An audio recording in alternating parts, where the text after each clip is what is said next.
तो दोस्तों, क्योंकि सांस भी कभी बहू थी सीरियल के आज के एपिसोड की शुरुआत करण से होती है, जिसके पास एक औरत मिलने आई होती है। उसके हाथ में कई लड़कों की प्रोफाइल और फोटोज होती है। वो मुस्कुराते हुए करण से बोलती है कि देखिए, इस बार तो बहुत सारे अच्छे ऑप्शंस हैं, तो उम्मीद है कि आज कोई ना कोई रिश्ता फाइनल हो ही जाएगा। तभी वहां तुलसी आती है। उस औरत को देखते ही वो खुश हो जाती है और पूछती है, कैसी हो अश्विनी? तो अश्विनी भी मुस्कुराकर कहती है कि वो बिल्कुल ठीक है। इसके बाद तुलसी उससे पूछती है कि उसका मैच मेकिंग बिजनेस कैसा चल रहा है, क्या उसने रिश्ते जोड़ने का वर्ल्ड रिकॉर्ड बना लिया या नहीं। तो अश्विनी हंसते हुए कहती है कि वो अभी भी उसी कोशिश में लगी हुई है और आज भी उसी काम से यहाँ आई है। तुलसी पूछती है, आखिर किसके लिए? तो इस पर अश्विनी कहती है कि अब उनकी पोती समायरा शादी लायक हो गई है, उसके लिए लगातार रिश्ते आ रहे हैं, इसलिए उसने सोचा कि इस बार खुद आकर सारी प्रोफाइल दिखा दे। फिर वो तुलसी को बोलती है कि वो भी बैठ जाए ताकि दोनों मिलकर लड़कों की तस्वीरें देख सके। लेकिन तुलसी कहती है कि करण बैठा है, वही सब देख लेगा। तो इस पर अश्विनी मुस्कुराकर पूछती है कि क्या करण उनसे पूछा बिना इतना बड़ा फैसला कर लेगा? तो तुलसी भी मुस्कुरा देती है और कहती है कि ये बात भी सही है। इतना बोलकर वो भी करण के पास जाकर बैठ जाती है। फिर अश्विनी के सामने ही मजाक मजाक में तुलसी कहती है कि उसने करण को बिल्कुल सही पहचाना है। उसका बेटा श्रवण कुमार से कम नहीं है, अपनी माँ का बहुत ख्याल रखता है। फिर वो करण की तरफ देखकर पूछती है ना करण? लेकिन करण इस बात पर कोई जवाब नहीं देता। इसके बाद अश्विनी एक एक करके लड़कों की तस्वीरें दिखाने लगती है और कहती है कि करण तो पहले ही सब कुछ देख चुका है, अब आखिर फैसला तुलसी का होगा। वो जिस लड़के को पसंद करेगी, करण भी उसी के लिए हाँ कह देगा। तब तुलसी कहती है कि एक बार समायरा से भी पूछ लेना चाहिए, क्योंकि आजकल के बच्चों का क्या भरोसा, हो सकता है पहले से ही किसी को पसंद करती हो। ये सुनकर करण धीरे से कहता है कि उसके बच्चे उन बच्चों जैसे नहीं हैं, उन्हें वही पसंद आएगा जो उसे पसंद होगा। तुलसी भी मुस्कुराकर कहती है कि यह भी सही है, आखिर उसने अपने बच्चों की परवरिश ही ऐसी की है। फिर वो अश्विनी से कहती है कि वो बहुत खुशकिस्मत है, क्योंकि उसके बेटे को हमेशा पता रहता है कि उसकी माँ की पसंद क्या है, और उसका बेटा और उसकी पोती दोनों उससे बहुत प्यार करते हैं। इतने में अश्विनी कहती है कि अगर समायरा की कुछ अच्छी तस्वीरें मिल जाएं, तो वो उन्हें लड़कों के परिवारों तक पहुंचा देगी। तभी करण समायरा को आवाज देता है। समायरा वहां आती है तो करण उसका परिचय कराते हुए कहता है कि ये अश्विनी जी हैं। फिर वो कहता है कि अपनी कुछ अच्छी फोटोग्राफ्स इन्हें भेज देना। समायरा हैरानी से पूछती है कि फोटो क्यों? तब तुलसी इधर बताती है कि अश्विनी एक मैच मेकर है, वो समायरा के लिए रिश्ते लेकर आएंगी, इसीलिए उसकी तस्वीरें लड़कों के परिवारों तक भेजनी होंगी। ये सुनते ही समायरा एकदम से खामोश हो जाती है। तो करण उसको देखकर कहता है कि वो क्या सोच रही है, उसने अश्विनी का नंबर भेज दिया है उसे, तो अब वो अपनी तस्वीरें उन्हें भेज दे। तो समायरा मजबूरी में सिर्फ इतना कहती है, जी पापा, और कहकर चली जाती है।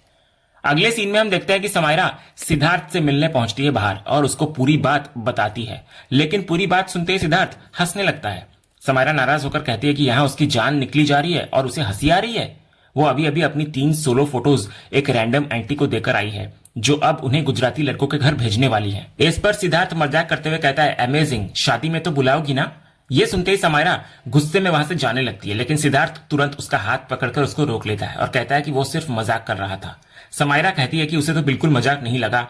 तब सिद्धार्थ कहता है कि वो क्या करे, ऐसे टेंस सिचुएशंस में उसका रिएक्शन ही ऐसा होता है। लेकिन सच तो यह है कि यह सब सुनकर उसकी भी हालत खराब हो गई है। फिर वो कहता है कि इसमें थोड़ी गलती समायरा की भी है। वो कहता है कि वो तो उसे अपनी मॉम से मिलवाने वाला था, लेकिन उसी ने मना कर दिया। फिर वो पूछता है कि क्या आज मिल लें, लेकिन समायरा फिर भी मना करती है। वो कहती है कि अभी सबसे पहले इस नए रिश्ते वाली प्रॉब्लम को खत्म करना जरूरी है। अगर उसके पापा को कुछ पता चल गया तो बहुत बड़ी दिक्कत हो जाएगी। सिद्धार्थ मुस्कुराते हुए कहता है कि फिर वो खुद जाकर उसके पापा से कह देता है कि अंकल, मुझे आपकी बेटी बहुत पसंद है और मैं उससे शादी करना चाहता हूँ। ये सुनते ही समायरा फिर नाराज हो जाती है और कहती है कि अगर उसे सिर्फ मजाक ही करना है तो वो जा रही है। इस बार सिद्धार्थ तुरंत उससे माफी मांगता है। वो फिर गंभीर होकर बोलता है कि अगर सच में सोचा जाए तो अब सिर्फ एक ही रास्ता बचा है। वो कहता है कि उन्हें करण को अपने रिश्ते के बारे में बता देना चाहिए। इसके बाद सिद्धार्थ समायरा से एक सवाल पूछता है। वो पूछता है कि वो जानना चाहता है कि उसके पापा उससे कितना प्यार करते हैं। तो समायरा हैरान होकर पूछती है कि यह कैसा सवाल है? सिद्धार्थ कहता है कि यह बहुत समझदारी वाला सवाल है। फिर वो कहता है कि उसकी मॉम भले ही उसकी स्टेप मॉम है, लेकिन उसे पूरा भरोसा है कि वो कभी भी उसके फैसले के खिलाफ नहीं जाएंगी, और इसी भरोसे की वजह से वो समायरा को उनसे मिलवाना चाहता था। फिर वो पूछता है कि अगर समायरा अपने पापा को उसके बारे में बताएगी तो क्या वे दोनों की शादी के लिए मान जाएंगे? समायरा कहती है शायद मान भी जाए, लेकिन सबसे बड़ी परेशानी उनकी फैमिली और सिद्धार्थ की मॉम का पुराना रिश्ता है, तो असल मुश्किल वही है। कुछ देर सोचने के बाद सिद्धार्थ कहता है कि उसके पास एक आइडिया है। वो कहता है कि जो लड़का समायरा से मिलने वाला है, उसके करण से मिलने से पहले वे दोनों खुद उससे मिलेंगे और उसे अपने रिश्ते की पूरी सच्चाई बता देंगे। इससे होगा यह कि वो रिश्ता अपने आप आगे नहीं बढ़ेगा, समायरा घबराकर पूछती है अगर कोई नई परेशानी खड़ी हो गई तो। सिद्धार्थ कहता है कि उनके पास कोई दूसरा रास्ता भी तो नहीं है, इसलिए एक बार कोशिश करके देखने में क्या बुराई है। तो आखिरकार समायरा भी मान जाती है और कहती है ठीक है, वे यही कोशिश करेंगे। तब सिद्धार्थ मुस्कुराकर उससे एक वादा मांगता है। वो कहता है कि जब ये सारी परेशानी खत्म हो जाएगी तब उसे उसकी मॉम से जरूर मिलना होगा। तो समायरा भी मुस्कुराकर कहती है कि प्रॉमिस। अगले सीन में हम देखते हैं कि तुलसी मिहिर का पता लगाने की कोशिश में सीधे वल्लभ भाई के घर पहुंचती है। वो उनसे कहती है कि पूरे घर में कोई भी उसे मिहिर के बारे में कुछ नहीं बता रहा, इसलिए अब उसे सिर्फ उन्हीं से उम्मीद है। वो पूछती है बताइए वल्लभ भाई, मिहिर कहाँ है। ये सुनकर वल्लभ भाई भावुक हो जाते हैं। वो कहते हैं कि इतने सालों बाद तुलसी को देखकर बहुत अच्छा भी लग रहा है और दुख भी हो रहा है, क्योंकि इस बार वो उसकी कोई हेल्प नहीं कर पाएंगे। फिर वो बताते हैं कि रिटायरमेंट के बाद से उनकी मिहिर सर से ना कभी मुलाकात हुई और ना ही कोई बात। तुलसी हैरान हो जाती है और पूछती है कि ऐसा कैसे हो सकता है, इतने सालों से हर त्योहार और हर खास मौके पर उनका आना जाना रहा है। लेकिन वल्लभ भाई कहते हैं कि उन्हें भी यही बात सबसे ज्यादा हैरान करती है। फिर आखिर में तुलसी उनसे माफी मांगती है और कहती है कि वो अपनी तलाश जारी रखेगी, जब तक उसे मिहिर का पता नहीं चल जाता वो रुकने वाली नहीं है। इसके बाद तुलसी वहां से चली जाती है और बैंक पहुंचती है। वहां बैंक अधिकारी बताते हैं कि पिछले कई सालों से मिहिर के अकाउंट में कोई एक्टिविटी ही नहीं हुई। तुलसी पूछती है कि अगर अकाउंट डोरमेंट है तो क्या बैंक ने उनसे संपर्क करने की कोशिश नहीं की। इस पर अधिकारी कहते हैं कि कई नोटिफिकेशंस और रजिस्टर्ड कम्युनिकेशंस भेजे गए थे, लेकिन कभी कोई जवाब नहीं मिला। फिर वो सलाह देते हैं कि शायद मिहिर के लॉयर कुछ हेल्प कर सकें। इसके बाद तुलसी सीधे लॉयर के पास पहुंचती है। लॉयर एक एग्रीमेंट दिखाते हुए कहते हैं कि यही आखिरी एग्रीमेंट था जिस पर मिहिर वीरानी ने उनसे साइन करवाए थे। तुलसी पूछती है ये किस चीज का एग्रीमेंट है। तो वकील कहते हैं कि ये पावर ऑफ अटर्नी थी जो मिहिर ने रौनक और नकुल के नाम एग्जीक्यूट करवाई थी, और उसके बाद ना कभी उनसे मुलाकात हुई और ना ही कोई बातचीत। तो इस पर तुलसी कुछ ना कहते हुए सिर्फ उनको धन्यवाद कहकर वहां से निकल जाती है। बाहर आकर वो सोचती है कि इतने सालों में ना वल्लभ भाई को कुछ पता है, ना बैंक को और ना ही वकील को। आखिर ऐसा क्यों है कि मिहिर के बारे में किसी के पास कोई जवाब ही नहीं है। वहीं दूसरी तरफ शांति निकेतन में दामिनी को पता चलता है कि किचन स्टाफ नौकरी छोड़कर चला गया है। वो हैरान होकर कहती है कि इतनी अच्छी सैलरी देने के बाद भी वो बिना बताए कैसे जा सकता है। तभी वैष्णवी सामने आकर कहती है कि उसने नौकरी नहीं छोड़ी, बल्कि उसे जाने के लिए उसने खुद कहा है।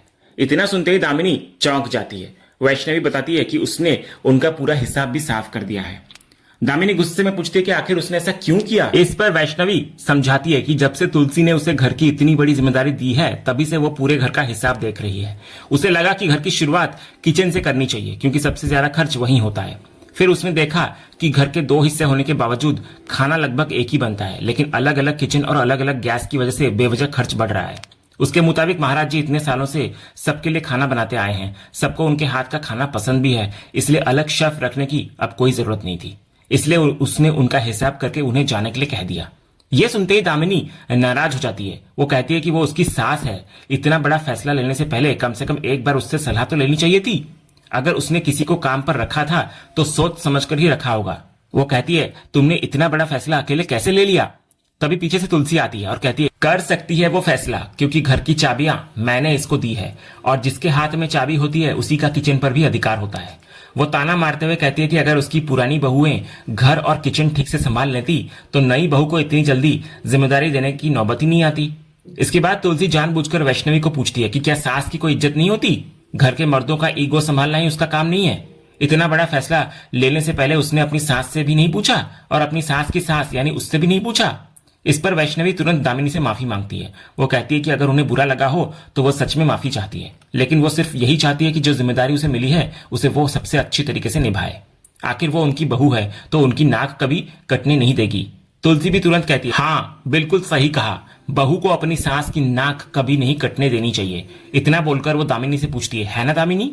लेकिन दामिनी बिना कुछ कहे वहां से चली जाती है। इधर दामिनी के चाहते वैष्णवी घबराकर तुलसी को कहती है कि वो उनके कहने पर ही सब कुछ कर रही है। वैसे ही दामिनी उससे नाराज हो गई थी, ऊपर से उन्होंने और आग में घी डाल दिया। उसे सच में बहुत डर लग रहा है। लेकिन तुलसी हंसते हुए कहती है कि कैसी बहू है तू जो अपनी सास से ही डर गई। तभी महाराज जी पूछते हैं लगता है दामिनी जी इस बार सच में बहुत गुस्से में गई है। तुलसी मुस्कुराकर बोलती है होने तो गुस्सा, बवाल भी तो मैंने ही काटा है, अभी तो आगे आगे देखो क्या क्या होने वाला है। वैष्णवी घबराकर पूछती है कि अब आगे क्या करने वाली है। तो तुलसी मुस्कुराते हुए कहती है कि उसे क्या लगा था बदलाव इतनी आसानी से आ जाता है। नहीं, बल्कि बदलाव लाने के लिए बहुत मेहनत करनी पड़ती है, बहुत कुछ सहना पड़ता है। तभी वैष्णवी फिर पूछती है कि अब अगला कदम क्या होगा। इस पर तुलसी हल्की सी मुस्कान के साथ कहती है अब शुरू होगा plan B, plan number 2। Me and you. तो दोस्तों अगले सीन में हमें तृप्ति अकेली बैठी दिखाई देती है अपने घर पर। उसके हाथ में एक पुराना फोटो एल्बम होता है जिसमें वो अपने पति सुभाष और सिद्धार्थ की पुरानी तस्वीरें देख रही होती है।